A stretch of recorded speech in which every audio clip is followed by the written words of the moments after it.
아멘. 네, 반갑습니다. 이 시간 예배에 오신 여러분들을 진심으로 환영하고 또 축복합니다. 우리 정담교회는 은혜가 샘솟는 교회, 부흥이 시작되는 교회입니다. 우리 하나님의 위로와 평강이 여러분과 또 여러분의 가정에 함께 하시기 바랍니다. 네, 사람들마다 지워버리고 싶은 기억이 있습니다.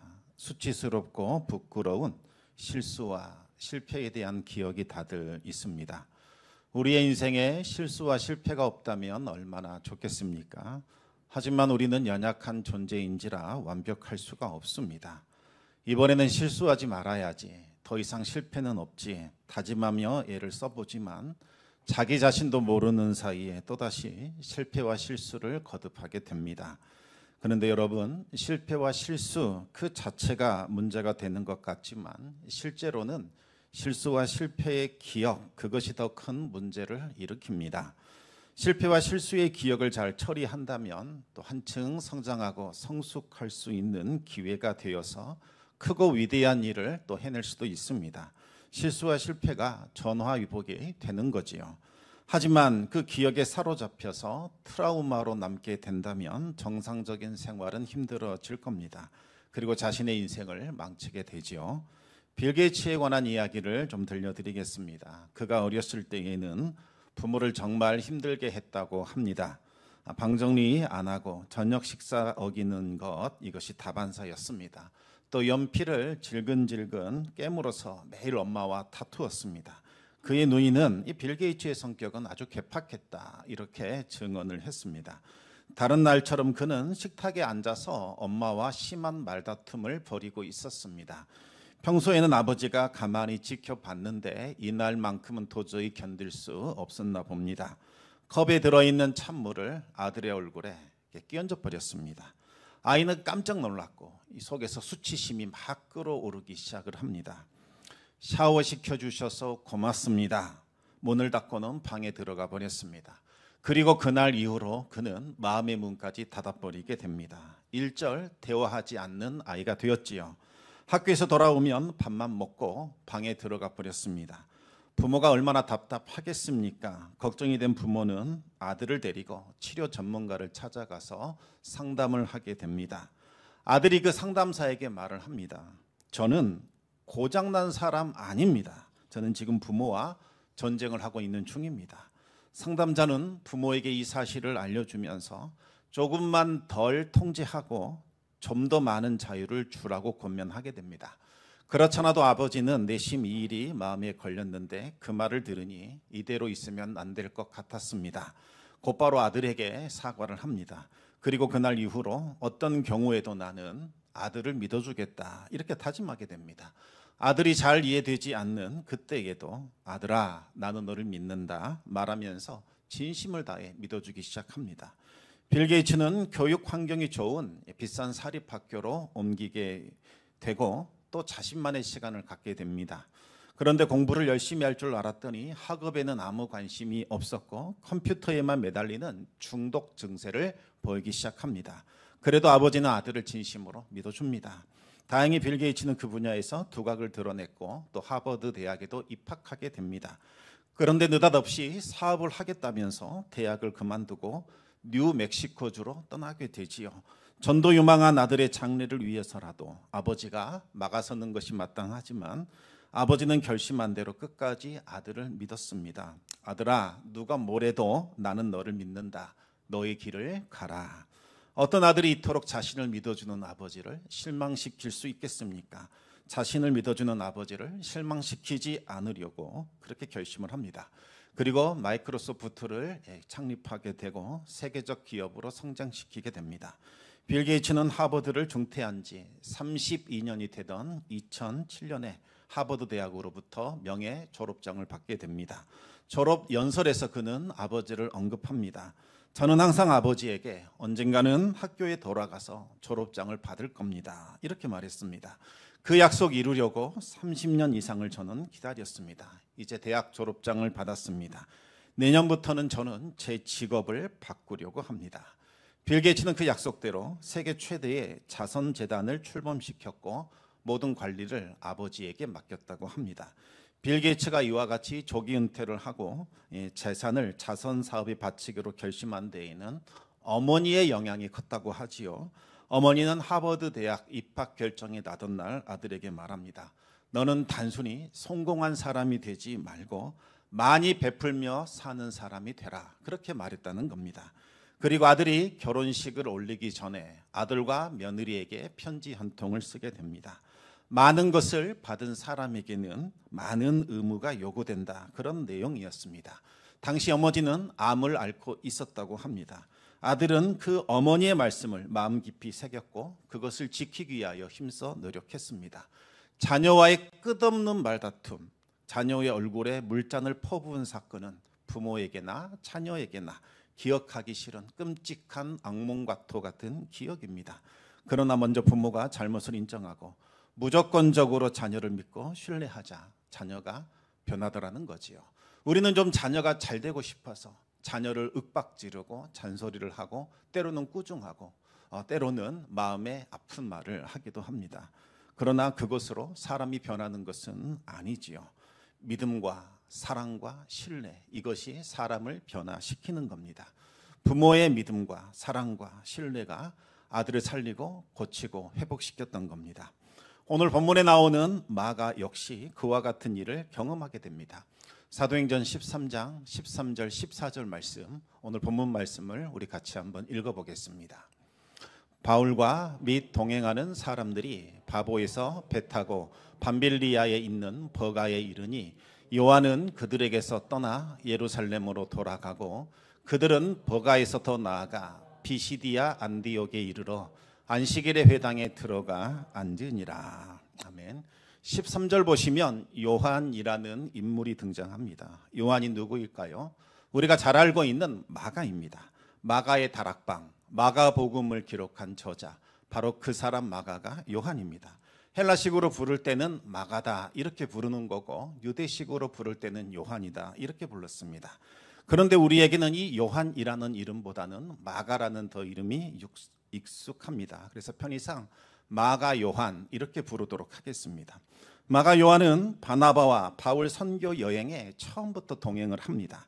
5절 보시면 마가 요한을 수행원으로 참가시키게 되지요.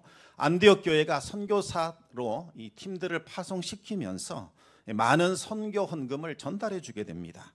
아마도 이 선교 여행의 경비를 관리하는 일, 그리고 심부름을 도맡아 하면서 이런저런 일을 하며 선교팀의 수종을 들었던 것 같습니다. 마가 요한은 바나바와 바울과 함께 떠나는 이 선교 여행에 많은 기대가 있었습니다. 그리고 그가 기대했던 대로 구부로 섬에서 하나님의 크고 위대한 능력과 기적이 나타났지요. 하나님의 권능으로 그 복음을 대적하던 거짓 선지자 바 예수의 눈이 멀어버렸고 그 광경을 본 총독 서기오 바울은 복음을 듣고 예수님을 영접하여 하나님께로 돌아오는 놀라운 기적이 일어나게 됩니다. 선교팀은 성공적으로 구부로 섬의 사역을 마무리 지었고 이제 육지에 도착하게 됩니다. 밤빌리아 지역의 버가라는 이 항구 도시에 머물면서 이제 앞으로 우리가 어떻게 해야 할 것인가 여기에 대해서 논의하게 됩니다. 그들은 합심하여 기도했고 또 머리를 맞대면서 열심히 회의를 했을 겁니다. 그렇게 해서 그들은 비시디아 안디옥으로 가자 그와 같은 결론을 내리게 됩니다. 비시디아 안디옥은 안디옥 교회가 있는 수리아 안디옥과는 전혀 다른 곳입니다. 해발 100m 고원지대에 있는 변방이라고 하지요. 그런데 그곳으로 가는 길은 산길이라 아주 험했고 맹수와 산적이 출몰하는 위험한 곳이었습니다. 비시디아 안디옥으로 가겠다라는 결정이 떨어지자마자 계속해서 못마땅하던 표정을 짓던 이 마가 요한이 폭탄 발언을 해버립니다. 비시디아 안디옥으로 가신다면 저는 못 갑니다. 다들 알아서 하십시오. 저는 예루살렘으로 돌아가겠습니다. 여러분 얼마나 황당하고 무책임한 말입니까? 마가 요한의 삼촌 바나바가 가장 놀랐을 겁니다. 왜 그러니? 그러면 안 된다. 같이 가자. 얼마나 어르고 또 달랬겠습니까? 바울도 거들었을 겁니다. 젊은이, 하나님의 일은 그렇게 하는 것 아니라네. 하나님께 순종하기로 결단했다면 끝까지 순종해야지. 기분 나쁘다고 힘들다고 내팽겨친다면 되겠는가? 마음을 다잡고 다시 함께 가세. 하지만 마가 요한은 마음을 굳혀버렸습니다. 뒤도 돌아보지 않고 배를 타고 예루살렘으로 가버립니다. 선교팀의 사기가 얼마나 떨어졌겠습니까? 하지만 한 사람이 이탈했다고 해서 선교 여행을 중단시킬 수는 없었습니다. 왜 이 마가 요한은 예루살렘으로 돌아가 버렸을까요? 오늘 본문 아무리 읽으셔도 이런 배경이 있는지조차 알 수 없습니다. 마가 요한이 그저 피치 못할 사정이 있어서 예루살렘에 갔나 보다 이렇게만 생각하게 됩니다. 그런데 여러분, 훗날 2차 선교 여행이 시작될 때에 마가 요한을 다시 데려가는 문제, 이 문제로 인하여 바나바와 바울은 심각하게 다투게 됩니다. 서로 이견을 좁히지 못하더니 이제 감정이 격해져서 서로 갈라져 버렸습니다. 이후로 바울과 바나바는 서로 만나지 못합니다. 마가 요한이 이탈한 이 사건은 단순한 해프닝이 아니라 아주 심각하고 중대한 사건이었던 거지요.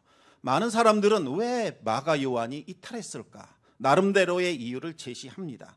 초대 교부들은 아마도 마가 요한이 바울에 대해서 좋지 않은 감정을 가졌을 것이다, 이렇게 조심스럽게 추측하기도 했습니다. 마가 요한의 입장에서 보면 삼촌 바나바가 경륜이나 지도력이나 인품이나 덕망으로 볼 때에 바울보다 더 훨씬 높은 위치에 있는 것이 마땅하다 생각했을 겁니다. 실제로 선교 여행을 출발했을 때만 해도 바나바가 메인 지도자였고 바울은 돕는 역할이었습니다.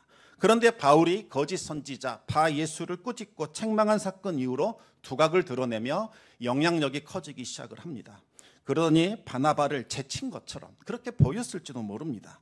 바나바는 이제 오히려 바울을 돕고 보조하는 역할로 바뀐 것처럼 그렇게 마가 요한이 생각했을 겁니다.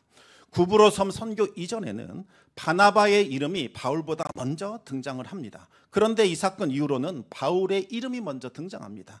심지어 13절 보시면 바울 및 동행하는 사람들 이렇게 나옵니다. 이제 이 선교팀의 메인 지도자, 이 선교팀을 이끌어가는 리더는 바울이라는 거고 나머지는 그의 일행이 되는 거지요. 조카의 입장에서는 바울이 괘씸해 보였을 것이고 그런 결정을 내린 선교팀이 못마땅했을 것이다, 이렇게 추측을 하는 거지요. 그런데 또 갑자기 바울이 원래 일정을 변경시켰다는 겁니다. 원래는 이 버가 여기를 선교 여행의 종촉지로 삼고 다시 돌아오는 게 원래 계획이지 않았을까, 이렇게 생각을 한 거지요.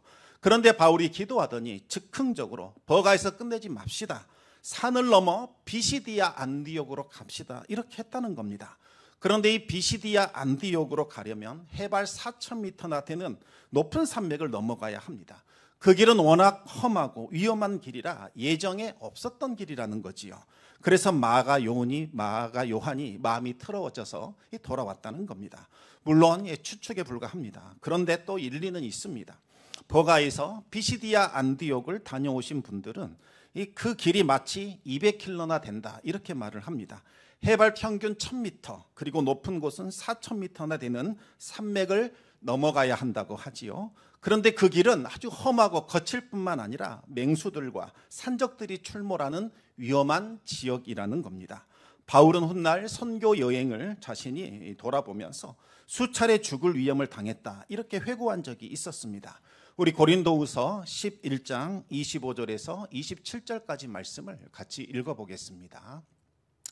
3번 태장으로 맞고 1번 돌로 맞고 3번 파선하고 일주야를 깊은 바다에서 지냈으며 여러 번 여행하면서 강의 위험과 강도의 위험과 동족의 위험과 이방인의 위험과 시내의 위험과 광야의 위험과 바다의 위험과 거짓 형제 중의 위험을 당하고 또 수고하며 애쓰고 여러 번 자지 못하고 줄이며 목마르고 여러 번 굶고 춥고 헐벗어노라. 여기 보면 바울이 강도의 위험을 당한 적이 있다라고 했는데 여기에서 말하는 강도는 산적을 말하는 겁니다. 바울이 언제 산적의 위험을 당했을까요? 학자들은 버가에서 이 비시디아 안디옥으로 넘어가는 그 험한 산길, 그곳에서 산적의 위험을 만난 것이 아니었을까 추측을 합니다. 또 어떤 학자들은 마가 요한이 예루살렘을 너무나 오랫동안 떠나 있었기 때문에 향수병에 걸렸을 것이다 추측합니다. 초대교회 교부인 크리소스톰도 마가 요한이 부잣집 외동아들인지라 엄마가 보고 싶을 것이다, 그래서 돌아갔을 것이다, 그렇게 말했습니다. 어떤 이는 풍토병에 걸렸을 것이다, 그렇게 추측하기도 합니다. 마가 요한이 왜 선교 여행에서 이탈했는지 정확히 알 수는 없습니다. 그러나 훗날 바울이 그렇게 가버린 것, 이건 옳지 않은 일이다 라고 말한 것으로 봐서 마가 요한이 선교 여행에서 무단으로 이탈한 것은 분명히 정당하지 못한 이유였던 것 같습니다. 그리고 그 방식도 도저히 이해할 수 없는 방식이었고, 또 선교팀에게는 큰 피해를 준 것만큼은 확실한 것 같습니다. 그런데 여러분, 이것이 처음 있는 일은 아니라는 거지요. 마가 요한이 기록한 마가복음에만 나오는 아주 독특한 사건 하나가 있습니다. 벌거벗은 청년이 겟셋마네 동산에서 벗은 몸으로 도망친 사건입니다. 다른 복음서에는 1절 나오지 않는데 이 마가복음에만 이 사건이 기록되어 있습니다. 여러분, 이 사건이 그렇게 중요한 사건일까요? 그렇지 않지요. 별로 중요하지도 않고 또 알아야 할 이유도 없는 시덥지 않는 사건일 수 있습니다. 그런데 왜 마가복음은 이 사건을 다루고 있는 걸까요? 학자들은 이 청년이 누구였을까? 바로 마가복음을 기록한 마가 요한이었을 것이다 주장을 합니다.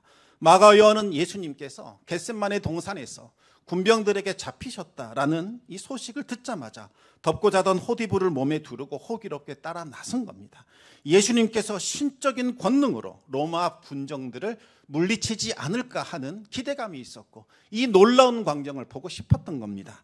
하지만 기대했던 일은 일어나지 않았습니다. 오히려 도살장에 끌려가는 어린 양처럼 예수님은 아무 말도 하지 않고 무기력하게 이끌려 가셨습니다.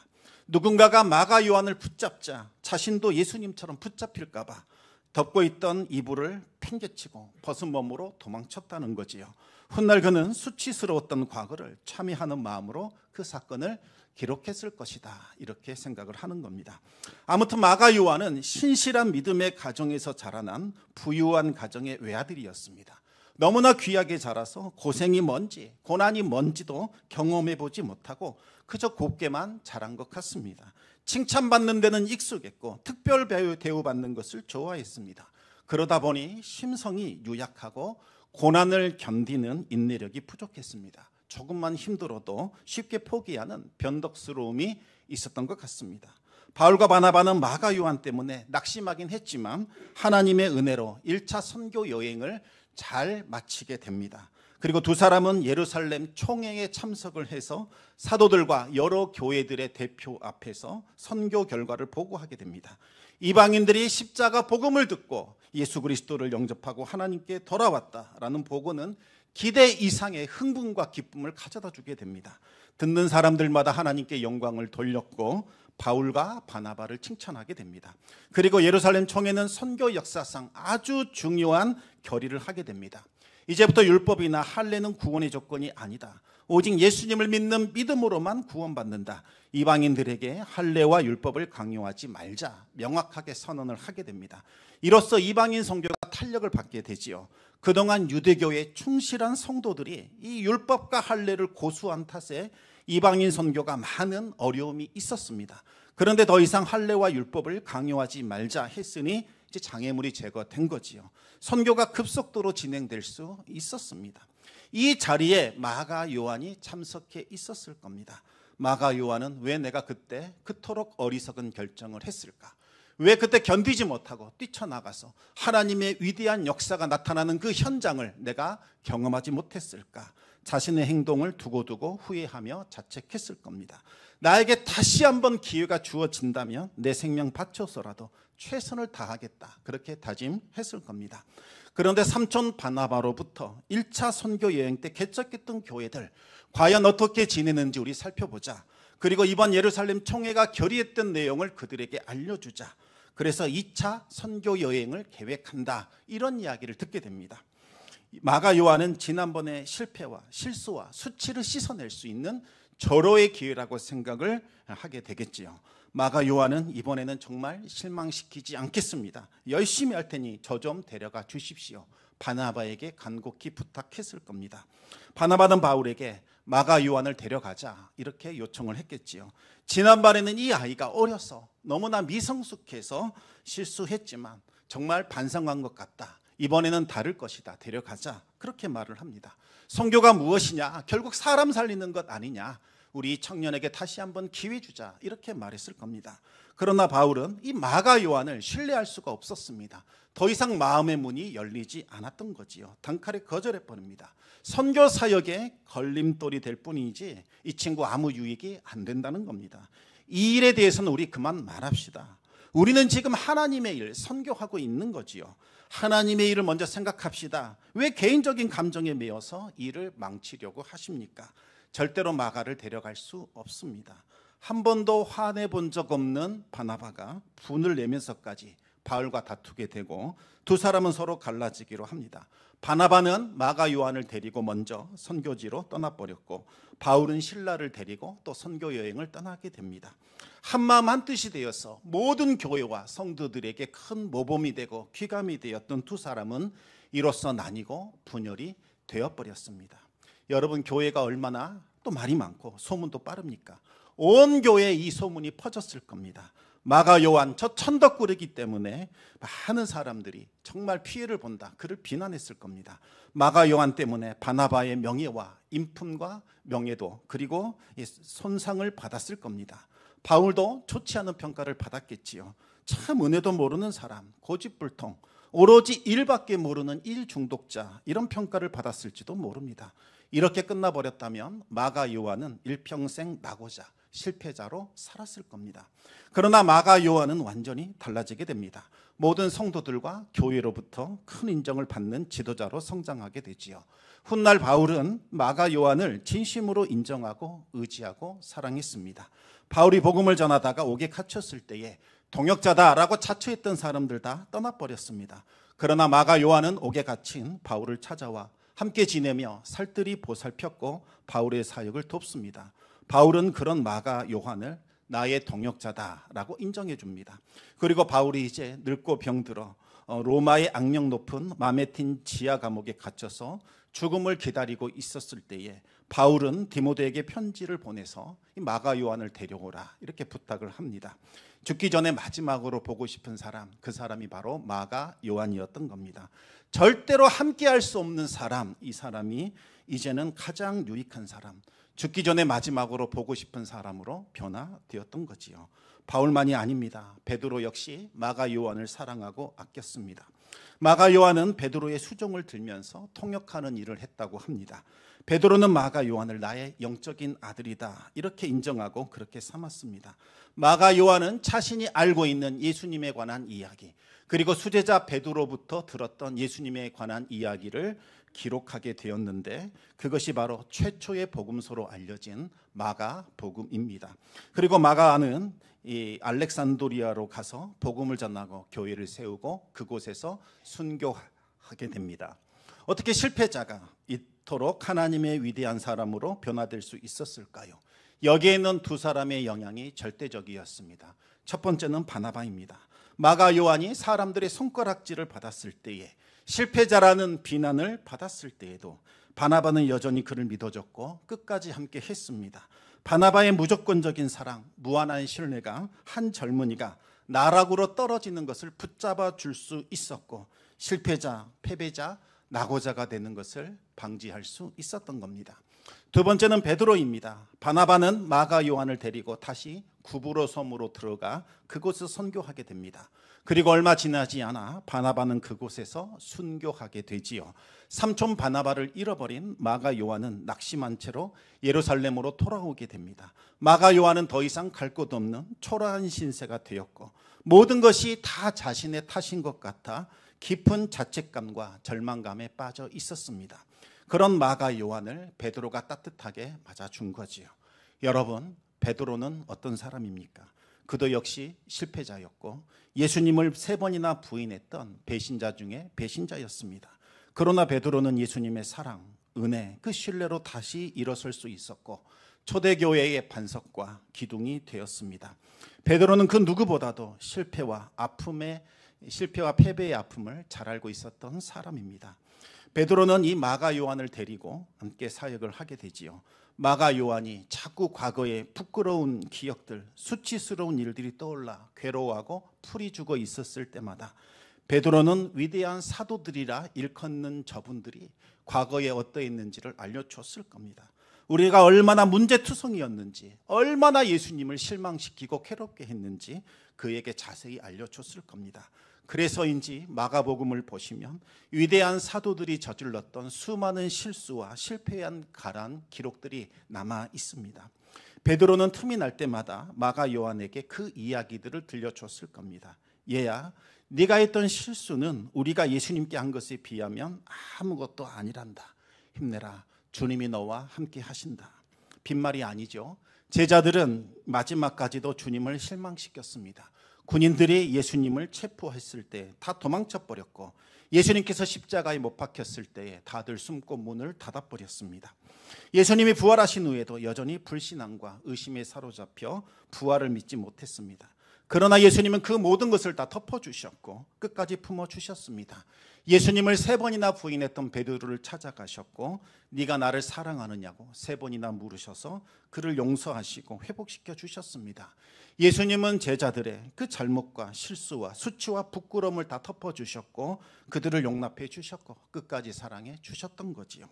하늘로 올라가는 그 마지막 순간에도 제자들에 대한 소망을 잃지 않으셨습니다. 사랑하는 자들아, 성령님을 기다리라. 너희에게 성령님이 임하게 될 것이다. 너희가 권능을 받을 것이요 땅끝까지 이르러 나의 증인이 될 것이다. 우리 주님의 무한하신 사랑, 무조건적인 은혜가 베드로와 제자들을 완전히 변화시킨 겁니다. 베드로가 받았던 그 사랑과 그 은혜가 이제는 마가 요한에게 전달되고 있는 거지요. 마가 요한은 베드로를 통하여서 죄인을 불러 회개시키기 위하여 오셨다는 예수님의 말씀을 온몸과 마음과 영혼으로 느낄 수 있었습니다. 예수님은 넘어진 사람을 다시 일으켜 세우시고 실패한 자들을 위대한 자로 변화시키는 능력과 생명과 회복의 하나님이십니다. 마가는 큰 망치라는 뜻을 가지고 있습니다. 요한은 하나님의 은혜라는 뜻이 있지요. 마가 요한은 그 이름대로 하나님의 은혜라는 거대한 망치로 강팍한 마음을 깨트리는 그와 같은 사역을 하게 된 겁니다. 하나님의 은혜라는 망치로 죄인들의 심령을 깨트려서 변화시키는 그 위대한 사역에 쓰임받게 된 겁니다. 지금도 마가복음을 읽는 성도님들마다 예수님의 무한하신 사랑과 은혜가 이 강팍한 마음을 깨부시는 강력한 망치가 되어 우리의 심령을 부수는 그와 같은 은혜를 경험하고 있지요. 성도 여러분, 우리 주님 안에서는 실패가 없습니다. 주님이 실패자가 되도록 우리를 방치하거나 버려두지 않기 때문입니다. 우리 주님은 절대로 포기하지 않으십니다. 반드시 우리를 이렇게 세워주시고 승리자로 만들어 주십니다. 승리의 주님이 우리와 함께 하십니다. 그리고 우리의 자녀들과 함께 하고 있습니다. 중요한 것은 주님 안에 머물러야 한다는 거지요. 주님 안에 머무르셔야 실패도 실수도 없습니다. 우리가 실패와 실수를 거듭하는 이유는 주님을 떠나기 때문입니다. 실패하지 않으려면 주님 안에 머물러야 합니다. 주님을 떠나서는 우리가 아무것도 할 수 없습니다. 설령 실수하고 실패했다 할지라도 다시 주님 안으로 들어오시기 바랍니다.